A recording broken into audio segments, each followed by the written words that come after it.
Hey guys, my name's Alex Jackson, and this behind me is Thomas, my 1988 Toyota pickup. I've been working on Thomas for about a year. He has a new engine, new front axle, new suspension, and best of all, he's got my house on the back. I decided that I wanted to kind of pursue being a photographer and to start going to mountain bike races, and I wanted kind of a living situation that I could sleep in, cook in, live in, and also edit my photos and video. I've had a four-wheel drive van. I had a four-wheel drive, like full-on home on wheels that weighed 8.5 tons. But I've always had Toyota pickups, and they're kind of the most versatile vehicle that I've found. They're really reliable, and you can build them so that they can really get over terrain really well and easily. I chose a contractor canopy just for the simple fact that the doors open up on the side, so I can really get a lot of ventilation through my living space. Most of my kind of living is actually out of the back of the truck, so I'll kind of open it up and let you see what that is. Fairly simple, fairly, I guess, Spartan, if you want to call it that. I do have a kitchen. I don't have a bathroom, but I have enough to make it comfortable. It's a single bed right now. However, I can convert it into a double bed so that my girlfriend and I can sleep in here.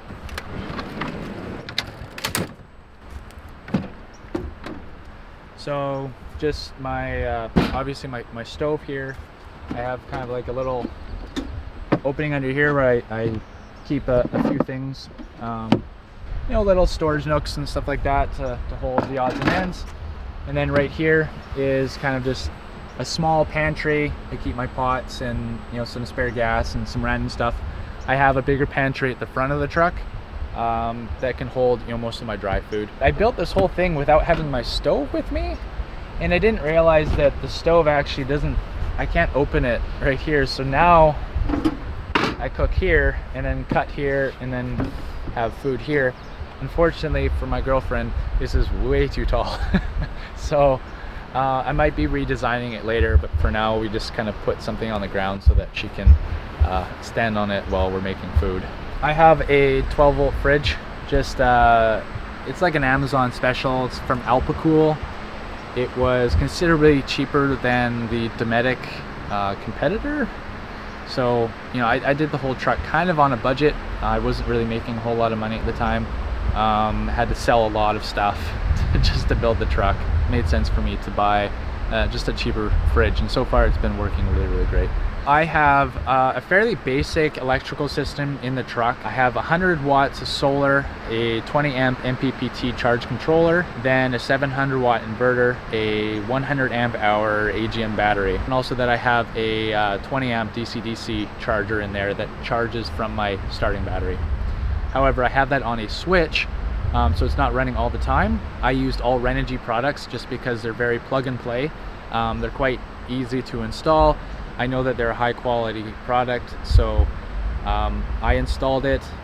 I also installed it because I want to install it in my clients' vehicles as well, because I am building the interior vans. When I am doing my photo editing, I have this pillow here. It goes right in place here to make a double bed. I can also use this pillow as a backing, so it kind of converts the whole space into a shelf, or sorry, into a couch. And then I have my editing space right here. I plug in everything down here. I got the little pixie lights for extra light. I ended up going with just the rechargeable magnet 12-volt lights. They're really simple and they last for long enough, and that provides me with the rest of my light, like my work documents and stuff like that. Up here, just like randomized cords, and this is more of like a junk cabinet. And then this is my clothing cabinet, and all of my clothing is in packing cubes so that it just stays nice and tidy. The canopy came with an insulated roof. It's spray foamed. It's probably only about a 1/4 inch thick. The walls have 3/4 inch foamular rigid insulation. If the temperature is around you know, like 10 degrees, it's fairly comfortable. I have slept in here in sub-zero temperatures and didn't die. So it was it wasn't super comfortable, but yeah, it was manageable for sure. Whole living unit comes out in 3 pieces. This one piece here, this center section, and then my bed and kitchen. So inevitably one day I'm not going to be living in this truck, so I wanted it to be as useful as possible as not a living situation. So everything can be removed, and then I can just use this as a vehicle to transport stuff. Eventually I'd like to buy a piece of land and then use this as a work truck. So I didn't want to take the whole bed off and build a proprietary flat deck for like a camper or something like that. Now I just have a truck with a canopy, and it's useful as a living situation or as a working vehicle. I have just a small awning on the back and a larger one on the side. A lot of people ask me what are the things that I suggest for like van life or truck life or whatever.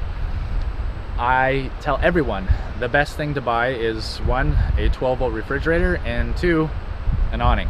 Because if you are forced to cook outside, you can just pull your awning out, and if it's too sunny or if it's too rainy, you have cover. So I have this Airbnb awning, and then I just got a secondhand Thule awning on the other side. So I have a friend of mine who owns a fabricating shop. His name's Ray at Haven Garage. He lives in Abbotsford if you ever want to have something fabricated. I was allowed to use this shop, and I have fabricating skills of my own. So I purchased a 1-inch die for his tube bender, and then I bent up all of this tube and built this whole roof rack so that I could hold the awnings, I could hold my solar panel, I could hold the roof box, and then my recovery gear on the front of the truck. Yeah, I actually built everything on the truck. So I built the bumper, the swing out, the ladder, the front bumper, the sliders. I have a nifty little spare tire swing down on the bottom that if I ever have to change a tire, it just swings down. I can hold a full-size 33-inch tire between the frame. I wanted to be able to go anywhere and be self-sufficient to some degree, and kind of deal with any kind of situation that I came across. So I wanted a full-size spare. I wanted jerry cans, I wanted water, I wanted propane, I wanted spare fluids that I have in here. I wanted tools, recovery gear, adventure gear like hiking boots and extra jackets and all of that stuff. So I had to think through how I'm going to store all of that. I had to come up with kind of some creative solutions to do all of that. So as I mentioned, the whole truck was rebuilt over the past year. One of the first things that I started with was a new engine in this thing. This truck is a factory 3-liter 3VZ FE. The engine is kind of known to blow head gaskets and be a little bit of a dog on fuel. So I wanted like the most reliability that I could get out of an engine. So I did the common 3.4 liter swap, or a 5VZ FE.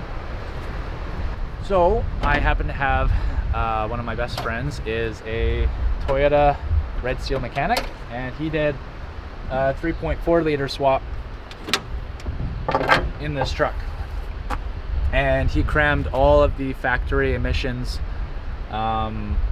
equipment into this truck so that it runs like a top. I guess the other thing that I did was I replaced the factory IFS with a solid front axle.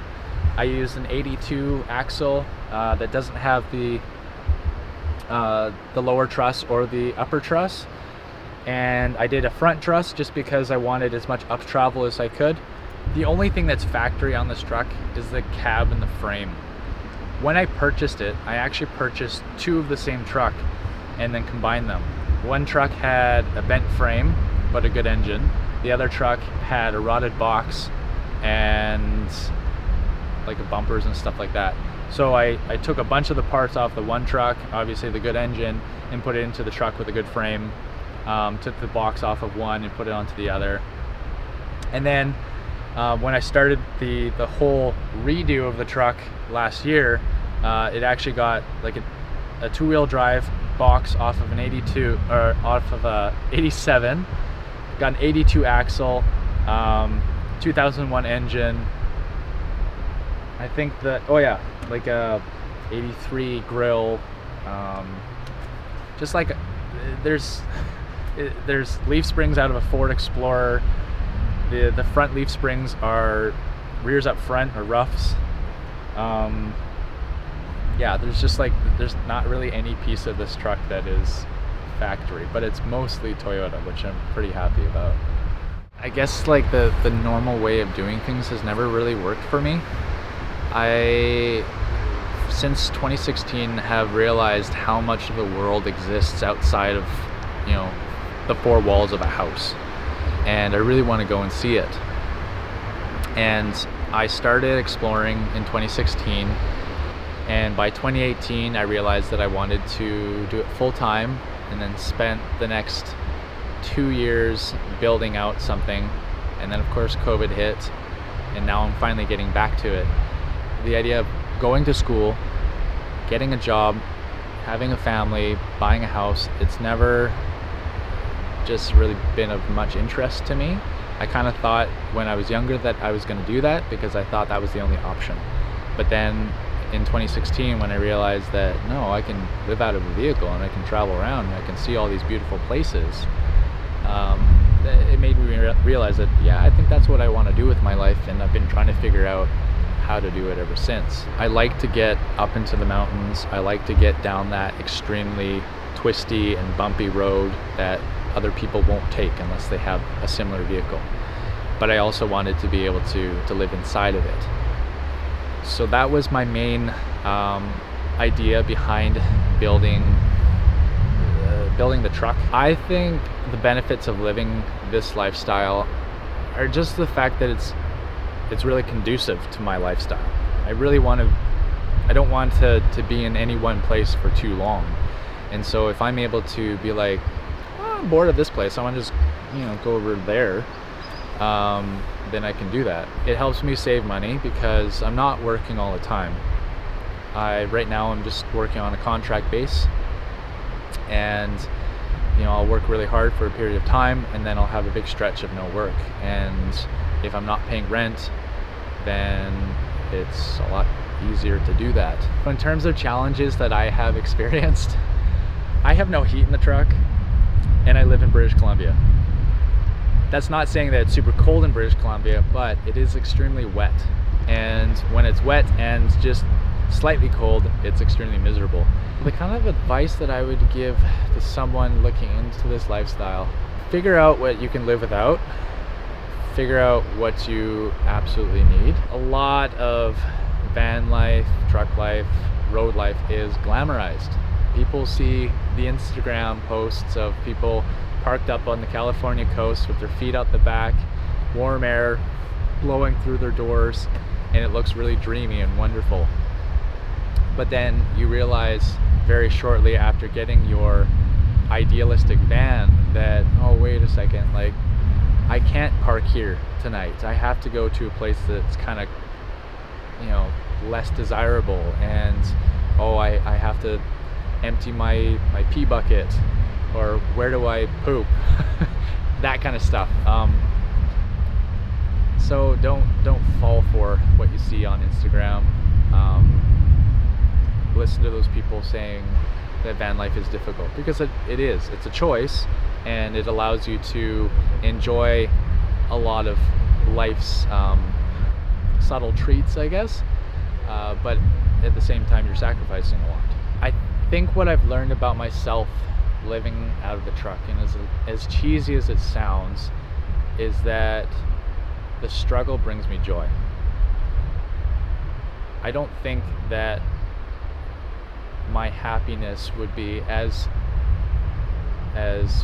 prominent if life was easy for me all the time. My personal philosophy on life kind of stems from my creativity as a person. One of the phrases I use quite often is learn by doing. I find that I'm a person that, you know, I'm not super book smart, but if I'm able to do something with my hands, that's how I'm going to learn the quickest. And if I'm able to make the mistakes, you know, like anyone, I've made plenty of mistakes in my life, and I've learned from every single one of them. And I do the same when I'm building, and when I'm traveling, and when I'm photographing. I make mistakes, or I do something really good and I learn from that. And so my thing has been learn by doing. So just go out and do the thing and learn. Don't just kind of hide away at home and be afraid of doing something because you think you might fail. So my Instagram is Romlander, that is ROAMLNDR. My website is just www.romlander.ca, and my YouTube is also Romlander. So you can find pretty much all of my socials at Romlander. If you would like to be featured on different media, there's a form you can fill out to be on the podcast or to have your van toured.